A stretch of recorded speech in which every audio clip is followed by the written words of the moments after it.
Good afternoon, everyone. Welcome. The Prime Minister and I were just remarking on what a great crowd, what a great group we have here. Thank you, Madam Mayor, for joining us as well and hosting us. I want to thank the Prime Minister as well, and frankly, the Dutch people for welcoming us to your country.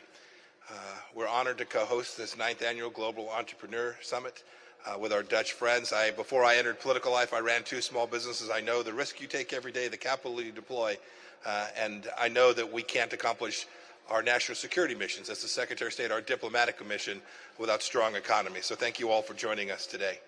Our 2 countries share an abiding belief in this very power of entrepreneurship.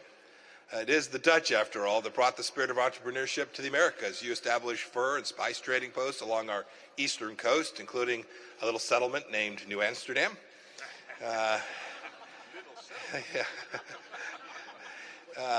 Look, New York City's now become the home to countless entrepreneurs, including our current president. The American story has been written in no small part by entrepreneurs, risk takers, the likes of Edison and Forbes and Ford and Jobs.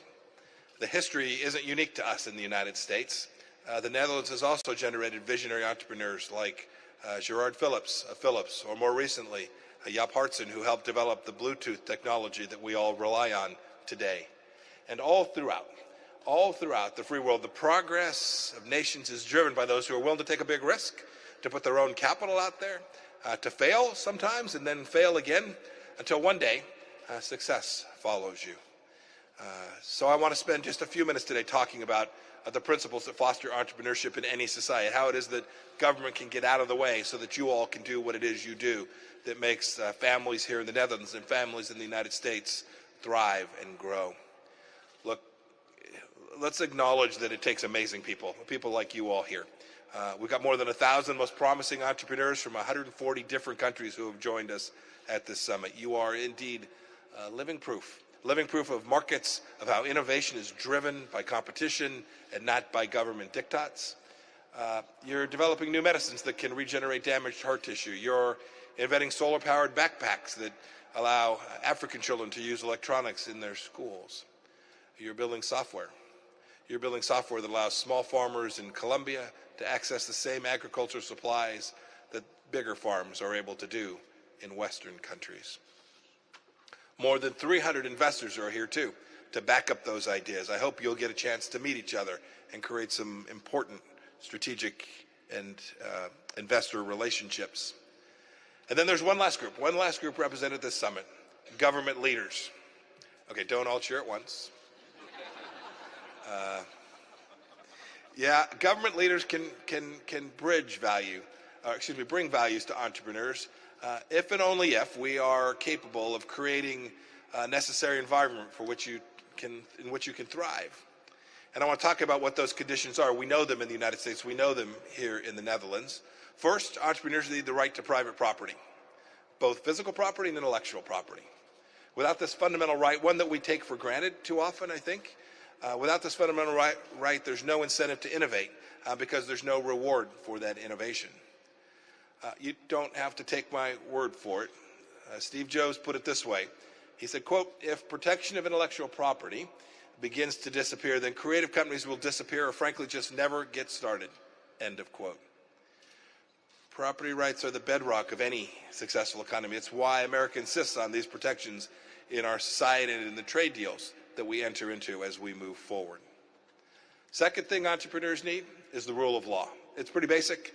A legal system that's predictable, consistent, creates enforceable rights, and creates understandings among suppliers and customers and employees, all of those things that permit organizations to thrive and to prosper.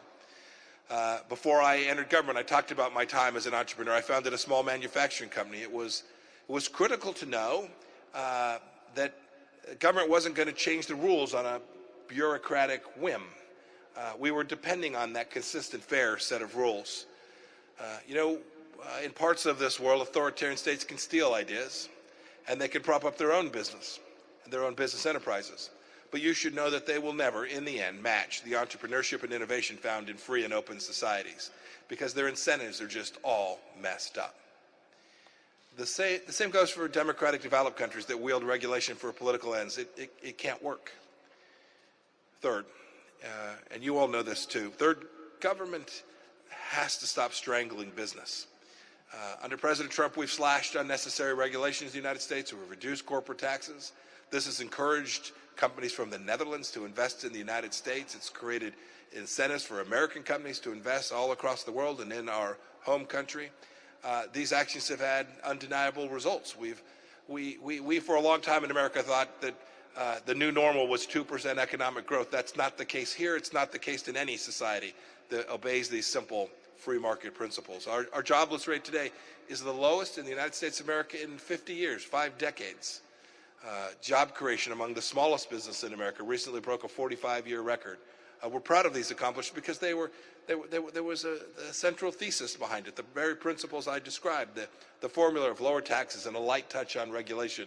It works not only in the United States, we believe it works everywhere. So here's an idea. Let's, everywhere in the world, make entrepreneurship great again. Look, there's a lot more that I could say, but you all know most of this, and I promised that I would be very brief today. And I wish I could stay for all of the summit. I wish I could get a chance to shake everyone's hand here for their willingness to engage in this competitive marketplace and take risks for themselves and those around you. You will ultimately drive the success, not only for your family, those around you and your business, but for our nations as well. I've got to join the President tonight in London. He and the First Lady are there for an official visit, and then they'll go on to another remarkable historic moment. It'll be the 75th anniversary of D-Day, when American and Allied forces rolled back tyranny and laid the foundation for a new era of democracy and freedom, one that we all benefit from today. As entrepreneurs, you carry on that effort, the ongoing story of prosperity, of progress, of human flourishing, the recognition of the fundamental nature of dignity of every human being. So I hope you'll take what you learned from the summit. I hope you'll take it back home, and then I hope you'll bring your money to the United States and invest there.